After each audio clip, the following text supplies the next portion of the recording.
Je m'appelle Alexandre Deschaumes.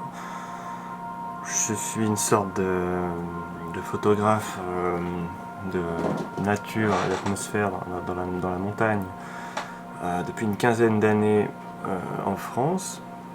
L'espèce d'envoûtement et de fascination que je ressens dans ce que je perçois, je le vis dans mes expéditions, dans la nature sauvage, dans ce que je vais chercher. Ce que je préfère, c'est quand je sens qu'il se passe quelque chose avec mon imaginaire et ça prend forme quelque part. J'ai toujours fait des activités en rapport avec la créativité. Je sais faire que ça. De toute façon, le reste, j'arrive pas trop. Donc j'ai fait beaucoup de musique et j'ai transitionné avec la photographie, mais sans vraiment savoir pourquoi. Ce qui m'a motivé à la base peut-être du processus créatif, donc pas forcément la photo, c'est pas spécialement un but ou un déclenchement comme ça, tout d'un coup je décide de, c'est plutôt comme s'il y avait quelque chose euh, qui devait s'exprimer en fait. C'est en rapport avec ce qu'on vit, avec ce qui marine à l'intérieur, bizarrement là, et qui doit jaillir d'une façon ou d'une autre. Quand il y a des formes qui apparaissent, des sensations particulières, la démesure aussi, euh, ça m'inspire beaucoup surtout les peintres par rapport à toute la finesse et l'étrangeté de certaines créations qui ouvrent des nouvelles portes en fait, les artistes qui sont avant-gardistes et qui ont une identité forte.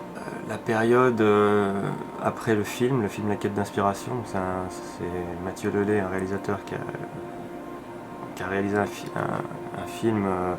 film documentaire intimiste sur ma démarche.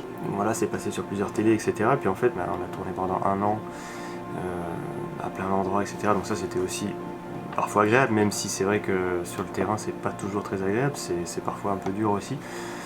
Mais la reconnaissance, finalement, d'avoir des gens qui ensuite se sentent touchés par quelque chose et puis me le disent, c'est agréable. Les choses dures, ce sont par exemple oui, les collaborations, ça peut être très beau, mais c'est difficile parce qu'il y a souvent il faut une grande maturité, je pense, des deux côtés pour créer des collaborations sensées, où chacun s'y retrouve correctement, c'est difficile. Hein. Souvent il y a des vieux conflits d'ego un peu sales comme ça. Et moi j'ai eu des expériences de collaboration pas forcément très positives au final, quoi, même si ça m'a forcément apporté aussi quelque chose. Je trouve presque insensé, enfin je sais pas comment. Enfin, disons, je considère très bien le fait qu'on puisse venir vers moi en étant inspiré par quelque chose et puis finalement que je le vende, que je vends mes stages photos, je vends des tirages d'art, etc. Mais par contre, c'est tout le cheminement de ratisser comme ça, de faire de la publicité, puis de dire aux gens venez acheter ça.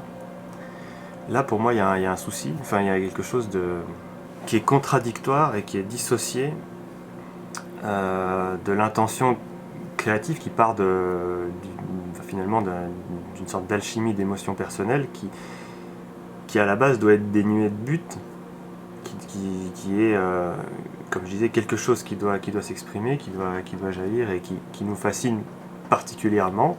Et de là viennent les gens, mais pas l'inverse. Quelqu'un qui viendrait insister ou me présenter ces trucs alors que finalement j'ai rien demandé puis je m'en fous, ça m'énerve. Moi je sais pas, si je vois quelque chose qui m'inspire et qui m'attire particulièrement, c'est mon choix d'aller donc du coup m'y intéresser et de faire l'effort finalement, même si c'est difficile, d'aller m'intéresser et acheter ça. Ça me dérange pas du tout de payer, ni d'ailleurs de vendre ce que je fais, c'est logique. J'ai eu quelques agents, mais c'était plutôt des expériences pas terribles. En ce moment, mes photos sont dans une galerie pour l'été, ça m'aide un peu, c'est sûr. Bon, le problème quand quelqu'un ou quelque chose fait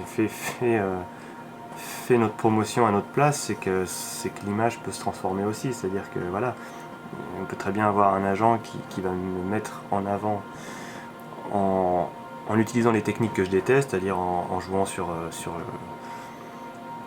l'extraordinaire, sur l'impressionnant, etc. Et du coup, il trahira quelque part l'image de ce que je veux véhiculer, donc c'est énervant aussi. Je veux dire, on voit ça tout le temps, c'est toujours la même histoire. Je veux dire, quand il y a eu ce film dont je parlais, La Quête d'Inspiration, c'est un film qui s'appelle La Quête d'Inspiration, ils ont acheté le film sur TV5 Monde, mais finalement, ils l'ont acheté à une condition, c'est de changer le titre, et ils ont changé ça en Le photographe de l'extrême. Ils ont changé aussi ma voix, qui était trop hypnotique, chiante. Ils ont mis un peu plus de... Voilà, le photographe de l'extrême. Je sais pas pourquoi, moi ensuite, bon, il faut arriver à retirer les masques et tout, ne pas jouer de jeu, ne pas faire semblant. Enfin, je sais pas comment expliquer ça, mais il faut vraiment essayer de garder une forme d'authenticité et de regard sur son monde intérieur, petit à petit, pour lui donner un sens, écouter ses émotions, et si on est vraiment fasciné par quelque chose, juste le faire, même peu importe le temps que ça prend. Si c'est vraiment habité, ça doit toucher, c'est logique que ça touche des gens et que ça sorte du lot. Et il faut se concentrer sur l'essence même de ce qu'on doit exprimer. Donc essayer de trouver un sujet qui vous tient particulièrement à cœur, et puis il faut y aller petit à petit.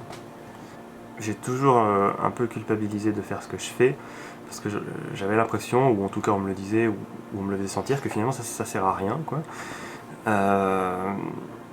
Donc c'est vrai que j'ai pas mal culpabilisé, parce qu'à l'époque où je travaillais ou à l'école, etc., et puis que c'était une horreur insensée pour moi, et bien je devais partir, quoi, finalement. Je devais me mettre en danger, quitter ces trucs, et aller dans la forêt ou prendre ma guitare, etc., pour essayer de faire quelque chose d'autre. Et je me disais, mais pour qui je me prends, pourquoi moi je me permettrais comment dire, de ne pas rester dans ce rouage classique de la société, et je me permettrais d'aller faire soi-disant des trucs jolis, prendre des fleurs en photo ou je sais pas quoi. Bon, c'est délicat, hein, donc ça a pris du sens avec le temps, mais sinon c'est vrai que c'est difficile. Donc l'implication de l'art, à la fois, oui, on peut voir ce côté inutile quand il est trop faible encore et peu affirmé, et en même temps, lorsqu'il y a vraiment une brèche qui s'ouvre et une œuvre qui prend de l'ampleur et qui prend du sens, c'est à la fois primordial, et c'est ce qui peut, à mon avis, nous sauver en quelque sorte, nous sauver nous-mêmes et même d'autres, dans le sens où ça crée une ouverture intemporelle, et qui fait ressentir, et qui fait des échos en fait chez les gens, ressentir des choses beaucoup plus fortes. Si vous voyez une œuvre d'art, tableau, poster, street art, t-shirt, est-il facile ou utile pour vous de connaître l'artiste?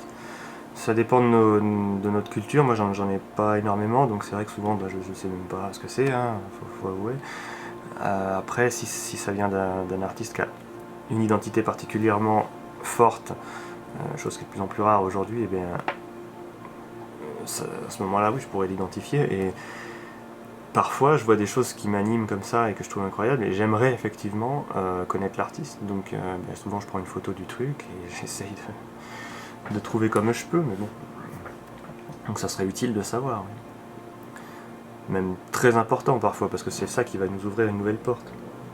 Ça serait intéressant d'avoir, je pense, une application qui regroupe les différents courants avec les artistes qui ont marqué leur temps, avec des images de bonne qualité qu'on puisse se cultiver avec ça. C'est pratique. Voilà, sinon au niveau du projet, le ressenti, ça me paraît très bien, ça me paraît une bonne intention, effectivement assez importante pour développer tout ce rapport avec l'art et pour aider les jeunes artistes. Voilà, donc merci Art Shields de m'avoir contacté, j'espère que vous avez compris quelque chose à ce que j'ai dit, et bon appétit ou bonne nuit.